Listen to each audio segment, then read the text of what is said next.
ever wondered what the phrase, the Holy Bible, actually meant? Maybe not, right? Not many people have, if we're being honest. Whether you're a believer, a theist, agnostic, or just questioning, we don't often spend our time thinking, just what in the world does Bible even mean? But maybe we should. The phrase Holy Bible isn't just what the title literally says. If you look into the meanings of Bible, coming from the root word biblia, it means compilation of books. And holy, meaning consecrated or set apart, meaning the books of the Bible aren't meant to be seen the same way we read through Hunger Games or other famous titles. It means we're meant to read it as a precious and sacred text because it is the only book that contains the very heart of God. Weird idea though, right? After all, how can a book, even one as special as the Bible, contain a heart? What does that even look like? Well, that's what we want to discover together. On the surface, you see, the Bible is made up of 66 books, written by many authors over a time span of thousands of years. Yet just on the surface, it's difficult to see the greater message God, the author, wrote deep into his word. Have you ever read a verse and had no idea what God was trying to say? Or heard of a story and wondered what it had to do at all with being a believer today? You're not alone. Many people, believers or not, struggle to comprehend Scripture. Whether we try learning from courses or people, or even study on our own, we can sometimes get lost. But God knows you're seeking, and He wants to provide answers. Desperately so, in fact. Within the very words we read, God has placed His hope and His plan to connect and be one with His people.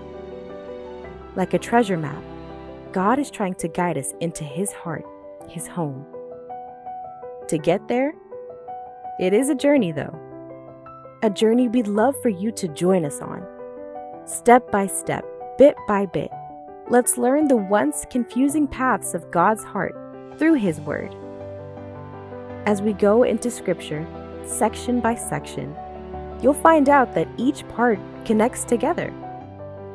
And before you know it, you'll truly, deeply understand the Bible. Sounds fun? Great! In our first step of the journey, there's nowhere better to begin than, well, the very beginning. Let's jump into the story of God and His creation within the first book of the Bible. Let's begin with God and Genesis. Now, this may be a familiar story to you.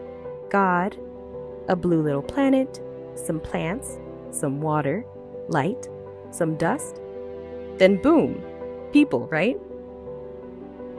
But within this well-known story is a lesser-known objective. The heart of a father, of a creator. We see that God forms all things pretty quickly, within only a week, right? Sky, water, plants and animals, even man. He creates the home of mankind, of Adam and Eve, within the Garden of Eden. Yet it's also within this very place that God lost His precious, beautiful creation. When the serpent entered, everything changed, and humanity begins a terrible cycle of sin and suffering. This is why we see, all throughout the Scripture, God has been working, planning, and teaching His people so that we will know this story, and more importantly, we will know His heart to be whole with us. Where are those stories? How do we see and understand God's will? Well, there's always more to learn. So join us next time as we dive deeper into the story of Adam, Eve, and God, the Creator. Hey, mortal friends! Thanks for visiting us at EZBible. Don't forget to click the like and the subscribe button. God bless. Jesus.